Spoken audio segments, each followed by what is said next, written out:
Ya, puji Tuhan teman-teman. Terima kasih kembali berjumpa dengan saya di channel ini dalam Kiraan Sehat. Dan pada kesempatan ini sesuai dengan judul thumbnail yang ada yang kita akan bahas.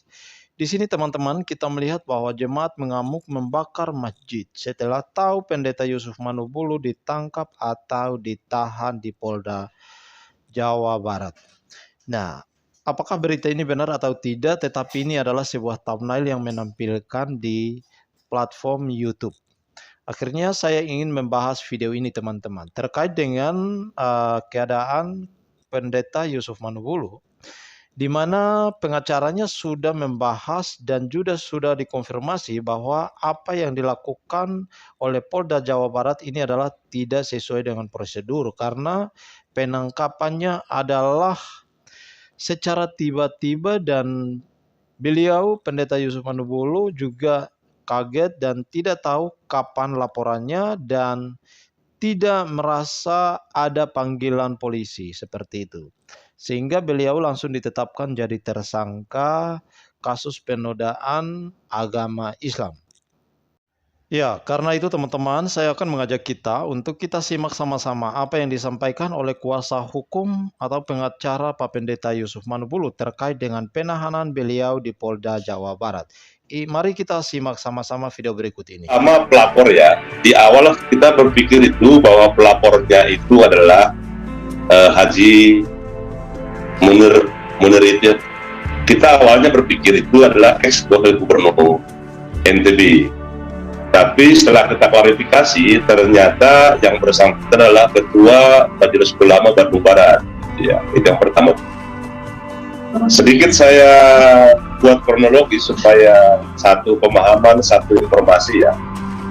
3 hari lalu pada pagi-pagi hari itu, kurang lebih jam 9, jam 10 itu, Pak Yusuf Manubulu itu ada telepon saya menyampaikan informasi rumahnya itu didatangi oleh polisi. Ya. Ngakunya dari Polda Jawa Barat. Kemudian karena kebingungan, dipertanyakan dalam rangka apa, karena dia tidak pernah menerima surat panggilan, tidak pernah mengetahui ada laporan polisi, ya. Kemudian di siang hari baru kita dapat informasi itu terkait dengan adanya surat penangkapan dari Polda Jawa Barat. Proses perkaranya seperti apa, kita sama sekali tidak tahu, gitu. Kita tidak tahu apakah siapa pelapornya, gitu ya, dalam rangka apa. Kemudian waktu itu teman-teman Polda Jawa Barat itu memaksakan hari Selasa itu harus ikut ke Polda Jawa Barat. Kemudian kita coba negosiasikan, janganlah, karena kan kita perlu kejelasan, kita perlu keamanan bagi Pak Yusuf Manubulu. Dari negosiasi yang dilakukan oleh tim pengacara itu, kemudian disepakati, oke, tidak akan ditangkap di tempat, tapi hari Rabu bersama-sama ke Polda Jawa Barat. Sehingga kemarin itu surat penangkapannya tidak dilakukan, tapi kita bersama-sama dengan diiringi oleh aparat kepolisian dari Polda Jawa Barat untuk bersama-sama datang ke Polda Jawa Barat, tepatnya itu di Subdit Cybercrime Direktorat Kriminal Khusus Polda Jawa Barat. Ya. Kemudian sesampainya di sana, tentu kita minta klarifikasi sebenarnya tindak pidana apa yang dituduhkan kepada Pak Pendeta Yusuf Manubulu. Dari penjelasan-penjelasan yang diberikan oleh penyidik maupun kepala tim Subnit 4 Cyber Polda Jawa Barat itu disampaikan bahwa ada semacam kegaduhan yang terjadi di Bandung Barat, ya. Oleh karena itu kemudian Majelis Ulama melalui ketuanya Pak Haji Munir itu membuat laporan ke Polda Jawa Barat. Kemudian kita sampaikan ini laporan tanggal 7, ya.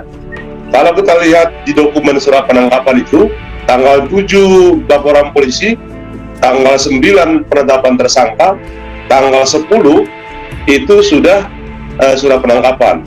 Kita sampaikan pemahaman-pemahaman undang-undang yang diatur dalam KUHP. kapan dilakukan surat perintah penyelidikan, kapan dilakukan gelar perkara, kapan dilakukan peningkatan status dalam tahapan penyidikan, ya itu kita sampaikan. Tapi itu pemahaman kami sesuai dengan kitab undang-undang hukum acara pidana.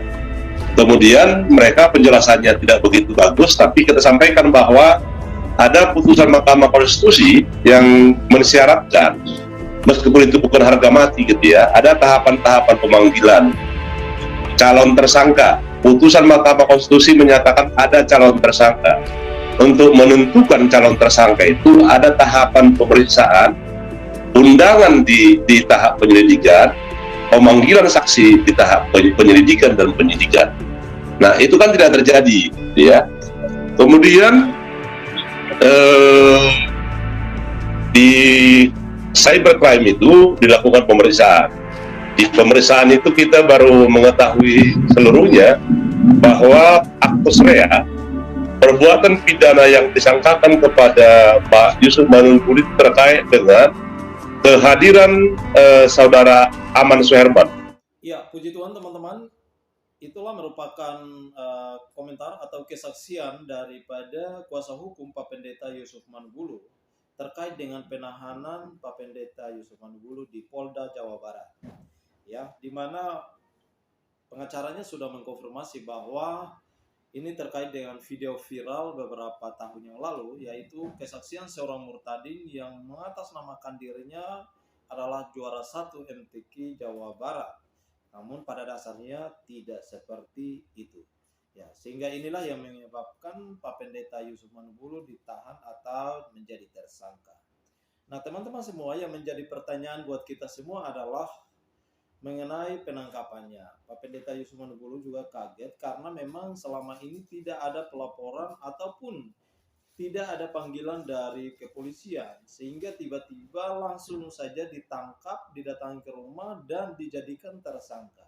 Ini yang menjadi tanda tanya buat kita semua. Kita melihat kalau konten Yusuf Manunggul ini memang kesaksian atau testimoni para murtadin, sehingga memang di dalam kesaksian-kesaksian itu adalah merupakan hak para murtadin untuk bersaksi. Tidak ada intimidasi atau tidak ada hal lain yang disetir oleh siapapun, sehingga apa yang mereka ungkapkan itu merupakan kesaksian mereka, teman-teman. Kita berharap juga agar ada jalan keluar melalui tim atau kuasa hukum Pak Pendeta Yusuf Manunggul bisa meringankan, ya. Teman-teman, terima kasih atas perhatian dan supportnya. Kiranya Tuhan Yesus terus memberkati dan memelihara kita semua. Shalom buat kita.